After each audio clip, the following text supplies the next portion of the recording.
তোমার ভাইকে বিষ দিইনি, তুমি বিশ্বাস করো। আমি আল্লাহর নামে কসম খেয়ে বলছি, আমি তোমার ভাইকে বিষ দিইনি, বিষ দিইনি। ভাই হোসেন, তোমার ভাবির কোনো দোষ নেই ভাই, অযথা ওকে দোষিও না। আমার কর্মে যে এই ছিল ভাই, বিধির বিধান না যায় খণ্ডন। বলুন ভাইজান, বলুন কে আপনাকে বিষ খাইয়েছে? কেন ভাই, তুমি বীজ দাতার নাম কেন জানতে চাইছো ভাই? তুমি কি তার প্রতিশোধ নিতে চাও? ভাইজান, আমার প্রাণের ভাইকে আমি বেঁচে থাকতে যে নরধম বিষ পান করিয়েছে, সে কি এমনিতেই বেঁচে যাবে? আমি কি এতই দুর্বল? আমি কি এতই নিঃসাহসী কাপুরুষ? আমার শরীরে কি রক্ত নেই? আমার বক্ষে ভ্রাতৃত্বের স্নেহ নেই যে আমার একটি বাহু কেটে দিল? যে পাপিষ্ঠ 3টি সতী নারীকে অকালে বিধবা করলো, আমি তার কিছুই করব না? ভাই হোসেন, তুমি স্থির হও। আমি জানি কে আমাকে বিষ দিয়েছে, আমি তাকে চিনি।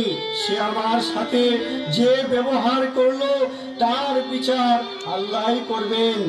আমার শুধু এতটুকু আক্ষেপ, যে অকারণে আমাকে নির্যাতন করলো, আমার মতো স্নেহশীল বন্ধুকে হত্যা করে সে কি সুখ পাবে, আমি কিছুই বুঝতে পারলাম না ভাই। কিন্তু আমার মৃত্যুর সময় আমি তার নাম মুখে আনবো না ভাই।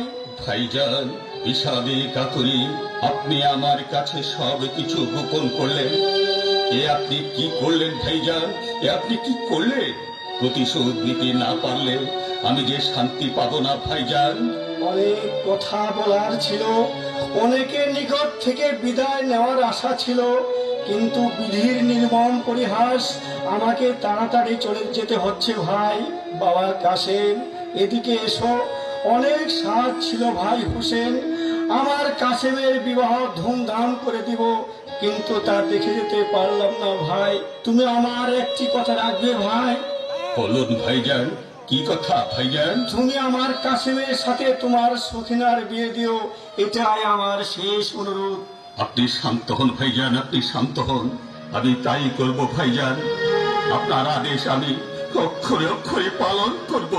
আরো একটি শেষ অনুরোধ, যদি কখনো বীজ দাতার সন্ধান পাও কিংবা জানো, তুমি আমাকে কথা দাও ভাই, আল্লাহর দোহাই তাকে কিছু বলিও না। কারণ আমার মৃত্যুর সময় বলে যাচ্ছি, যে উদ্দেশ্যে সে আমাকে বিষ দিল, তার সে আশা কোনোদিন পূর্ণ হবে না, তার আগুনে সেই পূর্বে ভাই। চলা চলা হোসেন ভায়ানো নানা দিল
ভাই হোসেন, আমার আর সময় নেই। ওই তো আমার মা আমাকে ডাকছে আর বলছে, আয় বাবা, মদিনায় অনেক কষ্ট করেছিস, অনেক করেছিস, এবার তার অবসান। আয় বাবা, আয়, আমার বুকে তোকে ঘুম পাড়িয়ে দেব। ভাইজান, আপনি চলে গেলে এই মদিনায় কেমন করে থাকবো? মা গো, আমি তোমার সেই হতভাগা সন্তান, নিজে না খাইয়ে মানুষকে খাইয়েছি মা, মানুষের দুঃখে পাশে দাঁড়িয়েছি, দুঃখী মানুষের সুখ দেওয়ার চেষ্টা করেছি মা। দাঁড়াও মা, দাঁড়াও মা গো, আমি আসছি মা, আমি আসছি। লা ইলাহা ইল্লাল্লাহ মুহাম্মাদুর রাসূল। ভাইজান, ভাইজান, ভাই ভাই